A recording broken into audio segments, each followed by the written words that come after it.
With that, we move to the third and final business session of the day, value creation by air cargo stakeholders. The business session is sponsored by WFS Bengaluru Private Limited. WFS, a member of SATS Group, has a global footprint of 200 plus cargo and ground handling stations in multiple countries, covering trade routes responsible for more than 50% of global air cargo volume. WFS Bengaluru represents WFS' first foray into cargo handling in India. As the leader in global air cargo handling operation, WFS adds value to Indian cargo operations, brings world-class practices, ensuring better efficiency and driving productivity improvements. None other than Mr. Satish Lakkaraju moderates this session. May we have Mr. Satish Lakkaraju on the stage. Mr. Lakkaraju is a global head, air freight and pharma at Viz, an alumni of prestigious SVKM's Narsi Munji Institute of Management Studies. He started his professional journey with the industry 30 years ago with TNT Skypack, followed by Dasher, and then worked as Chief Commercial Officer with Agility Logistics. Satish is a strong sales professional skilled in negotiation, import and export, operations management, air and ocean freight, custom clearance, and sales and marketing. He has been the advisor for the FTCCI for the last 4 years and is currently the board member of ACFI and chairman of the event task pillar. Founder of the Cool Chain event CCUB, speaks in various forums, India and abroad, a motivational speaker, and likes to be ahead of the curve. A man of many talents. Over to you, Satish. Thank you. Thank you so much, Anupama. My pleasure to be in Bangalore and do this session. I was originally not supposed to be doing the session, but probably on a little of Yash's request, I said I'll be happy to moderate this session. So we'll keep it quite quick in terms of getting our speakers onto the stage. So I'll request Kamal Jain, Director, Cargomen Logistics, to please come on the stage. A big round of applause for him. Followed by my good friend, Mr. Kiran Gubba from Gubba Group, and my other fellow panelist, Mr. Jayachandra Anamala, also from CSC, General Manager Operations and Security, and Manoj, who is also the chairman for ACFI Kerala chapter. For some of you who do not know, Kerala chapter was started very recently under the chairmanship of Manoj. So that is our latest child on the cards. So I'll quickly move on to the session. So Kamal, if you can quickly move there and take your thing. A couple of good sessions and good moderation done even by Reshma, and a lot of discussion that happened during these sessions. Our topic is a little more wider. We will not restrict it to only South India, but we will talk on various aspects. And what's important for us to know is that air cargo brings in a lot of value, but the value creation comes through multiple stakeholders. And someone said in my first job, and he said, it's not the flying time that counts, but it's the ground time on which you really increase your efficiency determines the speed of the air cargo. Similarly, in the imports, it's not the speed at which it comes into India, but the time it takes to get out from the airport into the customer's place, who really sees a value when it comes by air cargo. So with those opening remarks, I will start going through each of my fellow panelists who come in with varied experience in terms of what air cargo does. Also keep in mind that on the panel we don't have anyone from the airline side, unfortunately. Also, this panel is also very unique because you have people from Kerala and Hyderabad, but someone from Bangalore is missing out. I don't know whether that was done intentionally or unintentionally, but I just noticed that I'm short with one chair here with no speaker from the airline side. But let's start to understand that the air cargo industry in India specifically has come a long way, and all of us in this room should really applaud each one of us for taking it to this level, because we keep thinking that other part of the world has got better infrastructure. A lot of people appreciated Bangalore airport, Hyderabad airport. I've been to Cochin myself and the rest of the airports. So we are really fortunate to be having good infrastructure as one of the starting point, and Bangalore airport is a self-reflection of the T2 terminal also when we go through today. It has its own recognition in many ways. Hyderabad airport got its own recognition in terms of what it does. So I think we are doing a good job. There's not that, but what can be done much more in the whole process is what we want to discuss as a panel here. What are the takeaways from the session at the end of the day, and then we will leave it for Q&A, but we'll promise you that we will complete it in the given time that has given to us. And let me start with Kamal, who wears a cap of not only being part of a skill council, but also being part of a freight forwarder's role. I think in the supply chain and in the value creation, one person who's always forgotten is the freight forwarder, because he has no much options, because the last bit of it is what he does before he handovers the cargo to the custodian. So what do you think really is the value that a forwarder or brings onto the table in terms of the whole air cargo? Maybe you want to talk about the positive side to start off. Thank you, Satish and ACFI for giving me opportunity to express my views. And as you said, the air cargo is an important for our life. Like to clarify one important fact, that anybody who choose air as a mode of transportation expect the cargo quickly, because he's paying premium for that, and there are background need for that. Either it is needed urgently, or the economic cycle has to be completed to get the better returns. And as a forwarder or the stakeholder or a service provider, our responsibility is to ensure once the cargo comes on ground to deliver on time. So anything required for that, whether it's a regulatory compliances, custom clearance, last mile delivery, everything has to be done on time. Because expectations are high. People who have ordered, paid premium, expect the cargo as fast as possible. The important fact is, when we transport the goods in the air, normally we cover 700 to 800 kilometers in an hour. So transportation takes 2-3 hours for 2000 kilometers, but another day or two for the delivery. So as a benchmark, our target should be the delivery time should be lesser than the transportation time.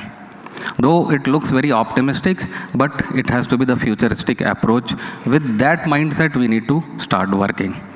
Because in the era where Zepto can deliver in 15 minutes, Blinkit can deliver in 15 minutes, which was not dreamt by anybody in the past, has to be the benchmark in our mind, and we need to take the inspiration from the other cross-functional industry for such higher demands.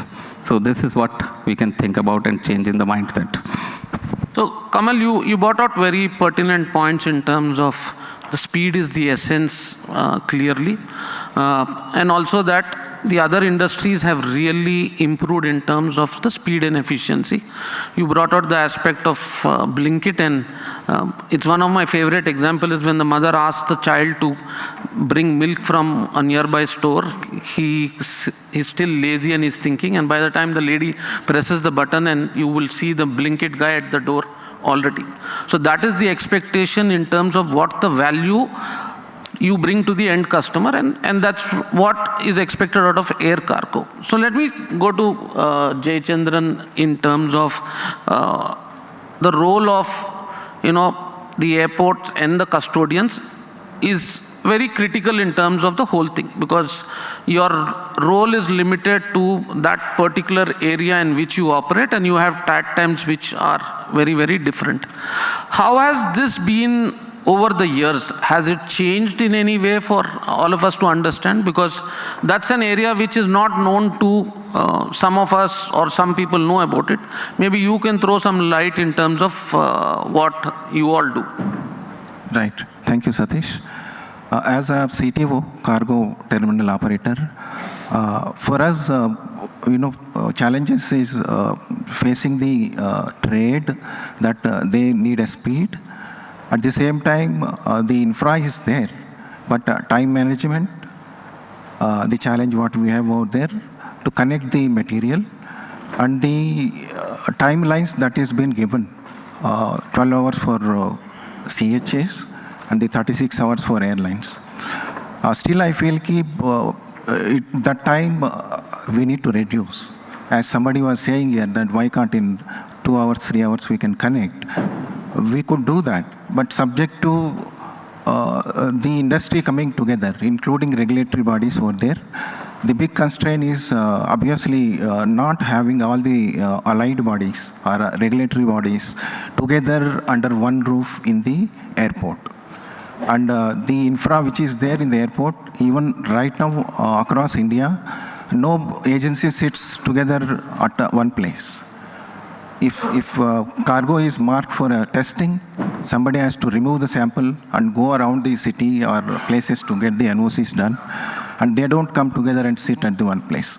This is one big constraint where the cargo gets delayed, the terminal gets congested.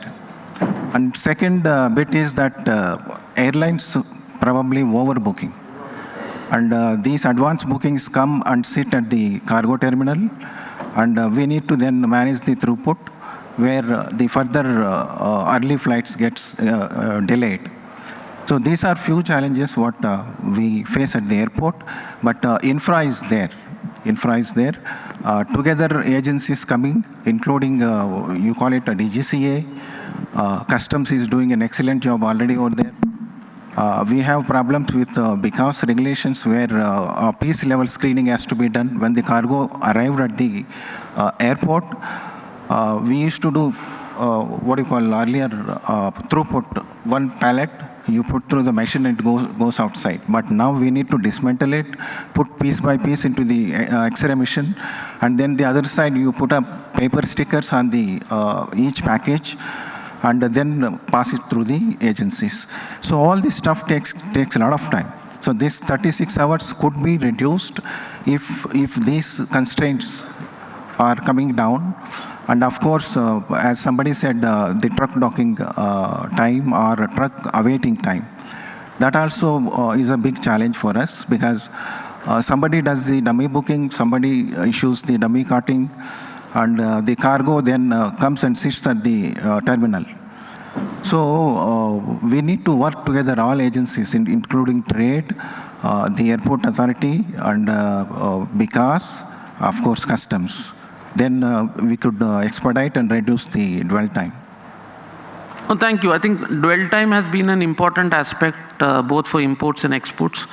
The good thing is that earlier the free time for imports was as high as 5 days, which was brought down, and when it was brought down, people complained that why is it being brought down. And I remember many years ago, ACFI hosted a convention in Hong Kong, and in one conference room, the freight forwarders of India were sitting, and in the other conference room, the freight forwarders from Hong Kong were sitting. The Indian freight forwarders were debating is that why has the government reduced it from 5 days to the 2 days. The Hong Kong freight forwarders were discussing is how can they better their 5 hours delivery time at that point of time. So I think it's clearly a mindset in terms of some other country talking about a 5 hours dwell time to a 5 days dwell time, because if it's air cargo, I understand that you need to have all the agencies in which, otherwise you're not creating value to your end customer. So I think good inputs. Let me go to Kiran quickly, who comes from a strong warehousing background which is high in terms of infrastructure cost, in terms of compliance, in terms of other issues. And if someone has to really look at that bit of business in the whole value chain, what are the challenges that you see, or what are the values that you see that it can bring to a customer from a warehousing standpoint? See, first of all, like, I mean, in India, like, if you look at West, if you look at pharma, it's organized sector, and most of the what you call stocks are in a third-party warehouses or a cold storage. And unlike India, due to the FDA guidelines or in the last 50 years or so, Indian cold chain industry was only to domestic, whether it is like potatoes or spices or red chilies or tamarind, etc. But now in the last, say, 5-10 years, especially since 5 years, and especially after COVID, things have changed in the cold chain industry in India. Now the cold chain industry has now began to look, that Make in India concept, lesser dependence on China, the view of the cold chain industry is getting altered. Now we have facilities in India which are CTPAT approved cold storage facilities. It's no more just a dabba with some hawa. It's CTPAT facilities. Like we have got now, recently we have got, of course, our facility is a CTPAT facility that is secondary. We are having BRCGS approved compliant cold storage facilities for food, especially for fruits and etc., where cargo, you need large cargo shipments either for exports or imports. Regulatories have now, we are now coming up with regulatories, no more just a space, regulated space where you can store your SEZ materials or the EOU materials or the custom bonded, or you can do the partial demoning. So whole lot of what you called the thinking has started from the cold chain industry, especially the big boxes, what we talk about, the big cold storage, spaces like us. And see, when you say suddenly, okay, make in India, like you need to have that infrastructure back in India, like which backs up the quality fruits or the quality pharmaceutical products. And India is no more a pushover now. We are gearing up, we are standing up, especially in, as I said, regulations. I keep speaking in the pharma, events. Dawai bhi important hai, khana bhi important hai. अब दवाई के खाने के लिए, for fruits, the government give a lot of stops, either capital incentive or a power incentive. But when it comes to pharma, no. Pharma, the way the government looks at pharma has to alter now, because dawa to har, common man also has dawa. So more emphasis also needs to be given. Subsidies has to be given such that the reach comes up. Now we need to have more facilities coming up in nook and corner of India and not just the metros going beyond. And especially on especially when it comes to large cold storage warehouses, like it's a very high capital intensive. Stick to your core competency. I keep telling to the exporters, the importer, the pharmaceuticals, or even the fruit or the food, stick to your core competency and produce the best drug. And leave these are the think like a 500 Fortune companies, and leave the non-core to people like us. We put our heart and soul into it in setting up the best facility and running it. Whether we use it, the lean management or the multiple racking, double deep racking, or the ASRS, we use and cause the best. So stick to your core competency and hire players which are emerging in India. Fine. So I'll come back to you a little more in terms of what is the fear and the rest of them. But let me get to Manoj, because there's a lot spoken about Kerala from morning in a positive sense in terms of the number of institutions and the rest of them. But what also comes out is that you've got 4 airports in the state of Kerala. And a lot of people say, why do people from Kerala go to Dubai? And I said, they are the overflow cargo of this country, because the state is so small, the nearest place they get to fly out is easily into the Middle East. But the point I'm trying to bring to you is that I remember I used to handle the paper called Malayalam Manorama many years ago, and we would export it from Kerala all the way to Dubai. And that's the value that air cargo would bring, is that if you don't get the newspaper there on time for the morning, it was making no sense. So it was perishable clearly. But even as of today, Kerala does majority of the perishable exports. What is that valid thing that is missing out from India and say from South? And why can't it become another Kenya of the world in terms of exporting, in terms of, is it lack of infrastructure, is it value creation that Indian exporters are not able to do? Probably your thoughts on it, Manoj. Thank you, Satish. Of course, I would like to talk about perishable because as far as Cochin Airport is concerned, our export consists of around 75% of the export consists of perishables only. So, India is one of the leading exporters of perishable goods. Last year, I think around 13,000 crores worth of perishable goods we exported, and we are expecting a growth of 10% target in the coming financial year. So we have a very good scope in terms of perishable goods, export of perishable goods. So we are exporting Indian spices, Indian mangoes. It's very famous in the world market. They have a very good demand in world market. And as you know, during the mango season, a freighter loaded with full freighter full of mangoes is going to the world famous destinations. It has got a very much demand. And even during the Valentine's Day, we are exporting a freighter full of rosebuds to be presented to the European countries. So such unique goods, we have a very good market, and cost is not an issue. But coming to the case of normal consumer goods, which we consume daily, just like vegetables, tomatoes, lady's finger, which we consume for daily food, I think cost is a very important factor. We will consider a practical example. Consider the case of tomato, which is very favorite for Indian community. I think in Dubai, 1 kg tomato may cost around 4 to 5 dirhams, which will come to rupees 100. So in India, we will get it for rupees 30. Suppose I am a shipper who is planning to export tomato. I may get it for rupees 30, even for rupees 20 if I am going for a wholesale purchase. Then if I am a shipper, I should have a good warehouse. I should have a packing facility. Then the middleman, there is a middleman who will take some commission. Then transportation to airport, packing cost.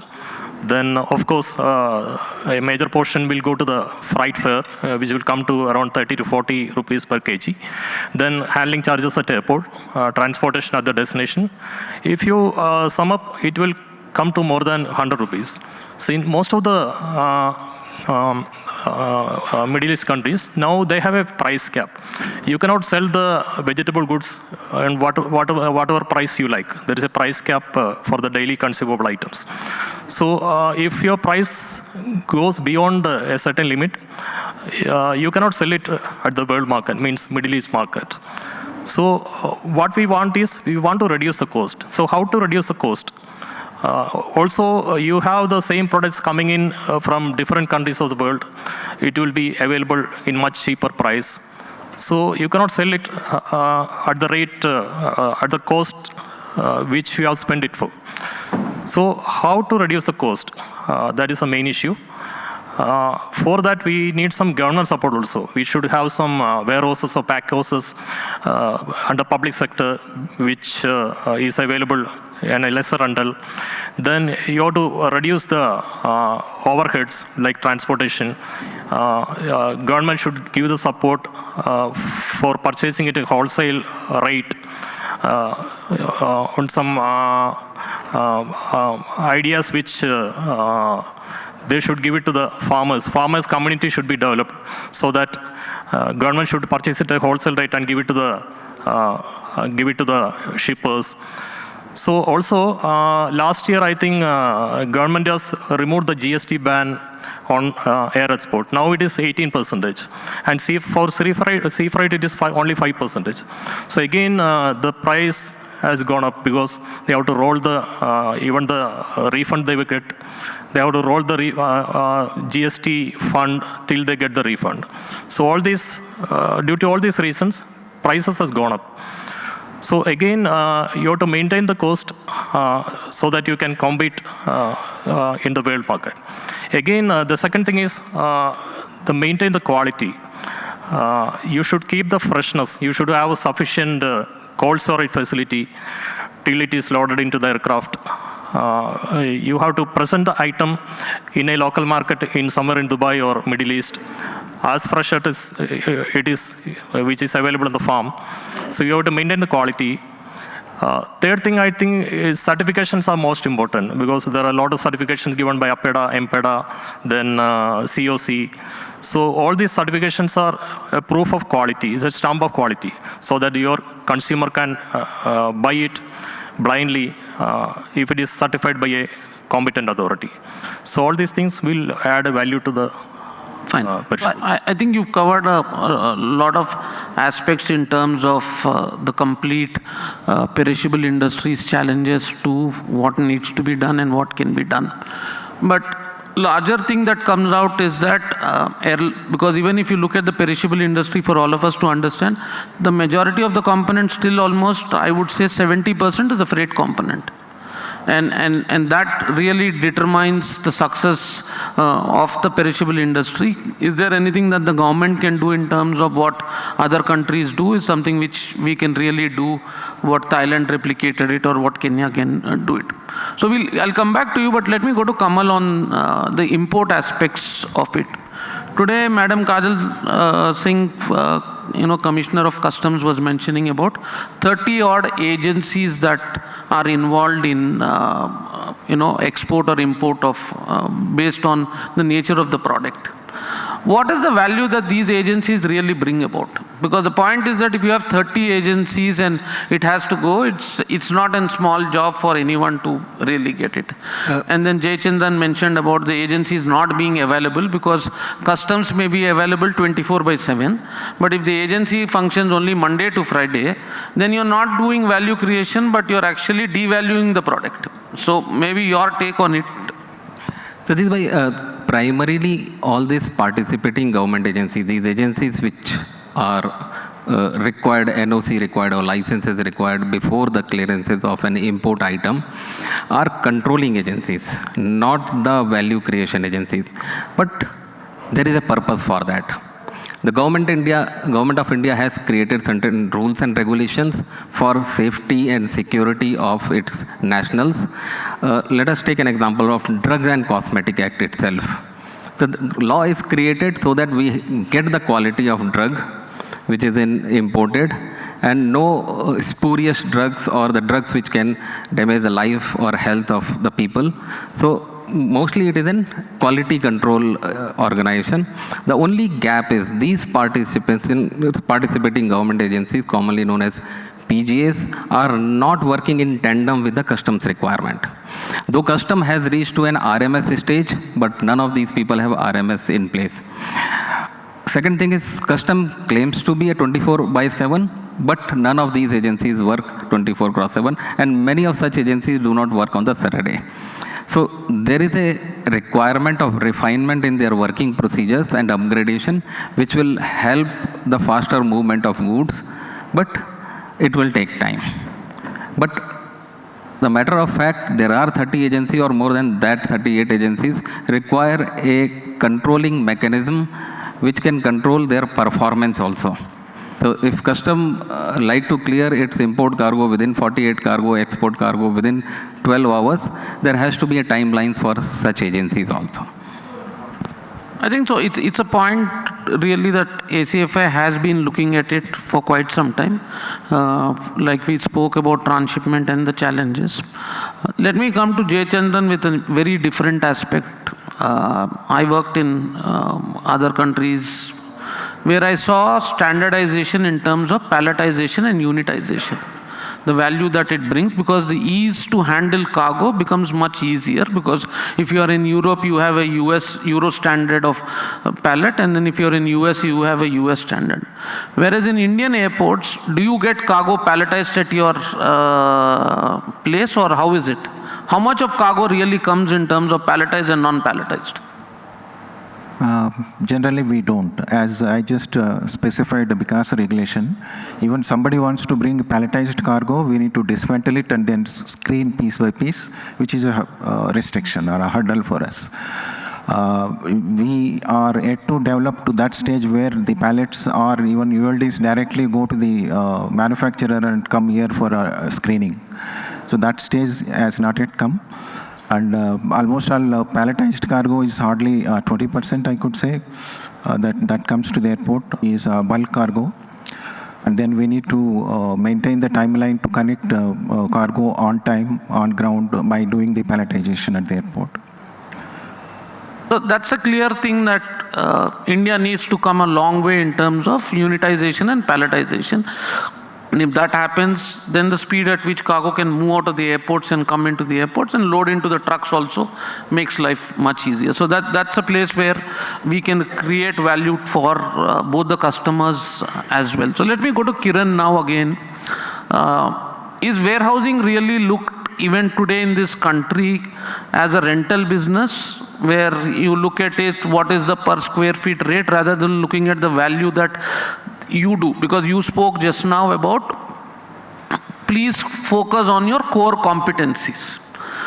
If that is the case, then why do people still treat warehousing as a rental business? Because when I speak to someone today, they don't see the value. They think it's another go down sort of it. Okay, so maybe your quick thoughts on it. Do warehouses create value to the customer?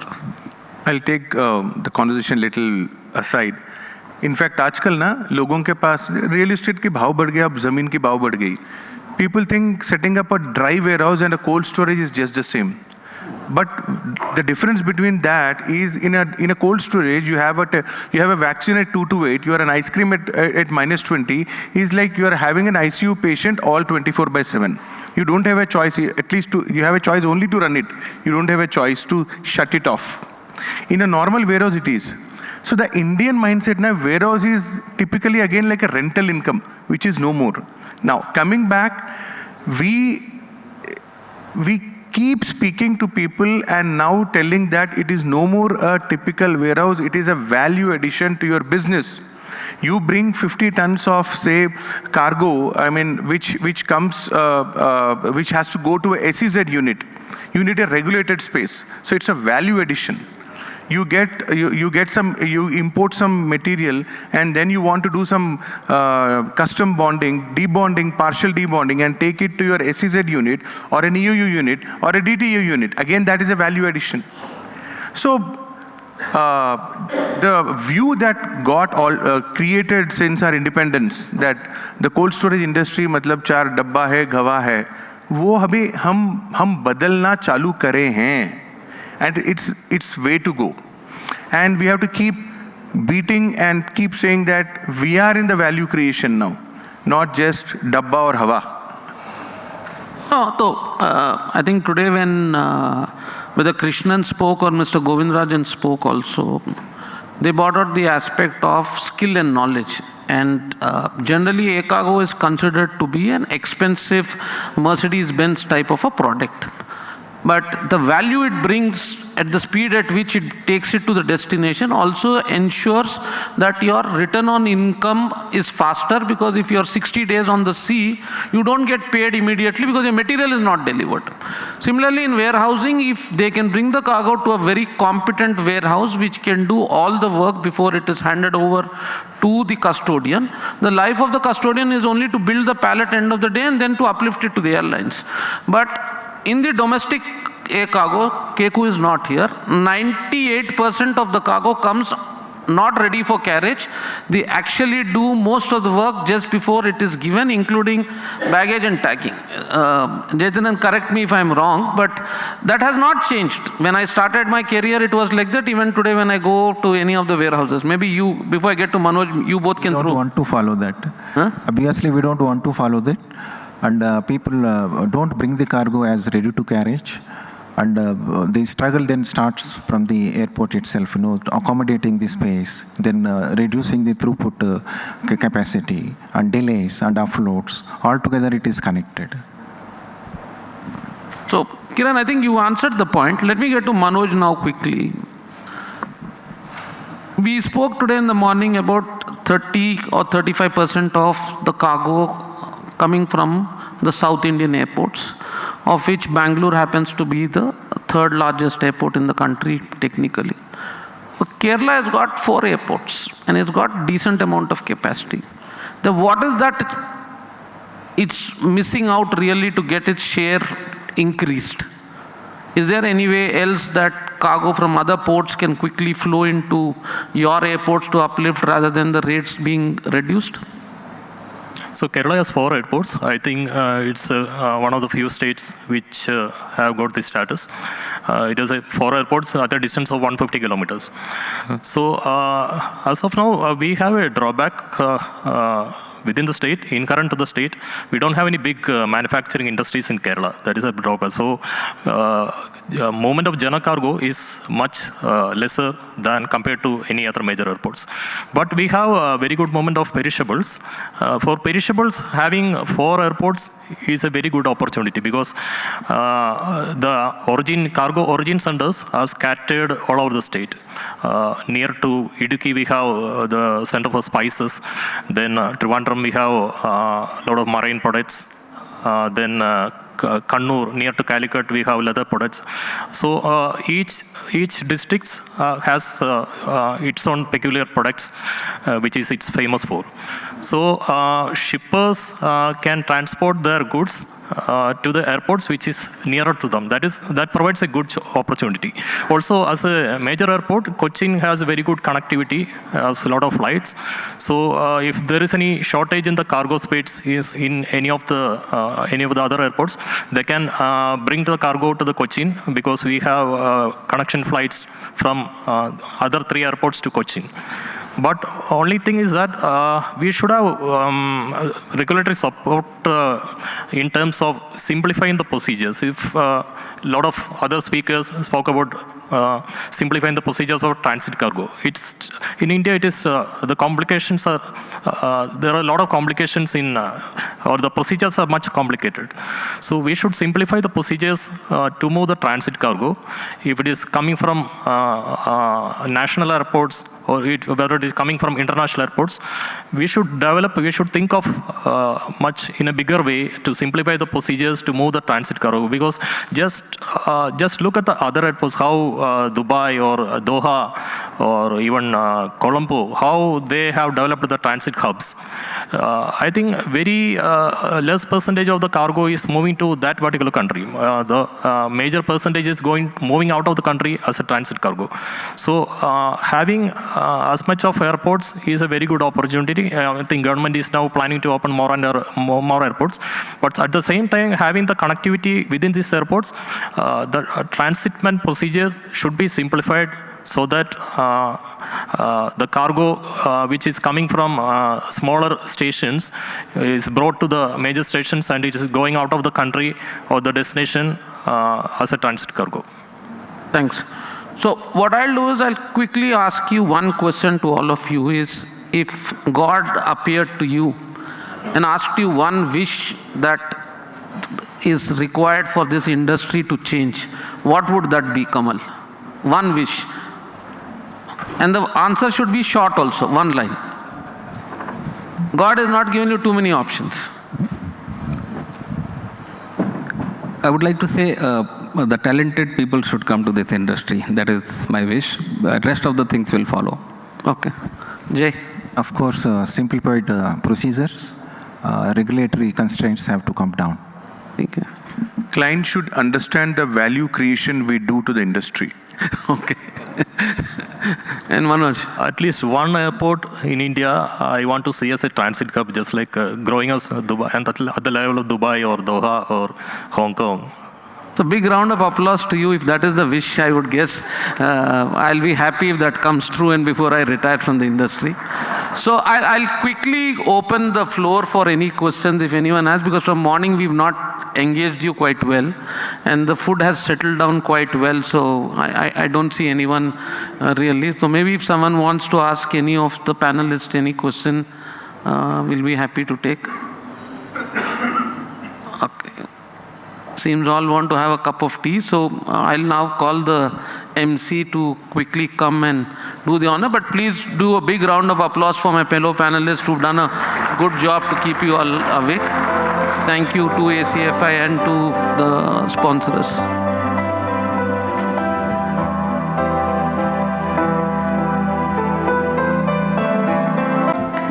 So indeed, Satish kept up the spirit of post-afternoon session, and it was very lively and energetic for all of us. Everyone was attentive. Thank you so much. May I please request Mr. Manish Agnihotri, CEO, WFS Bengaluru Private Limited, to come on stage to felicitate our moderator and the panelists.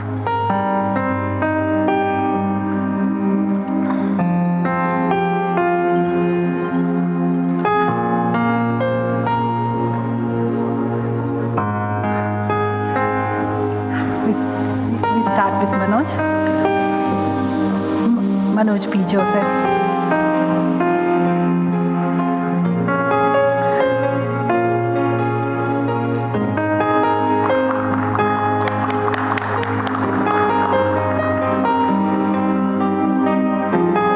Mr. Gubba Kiran.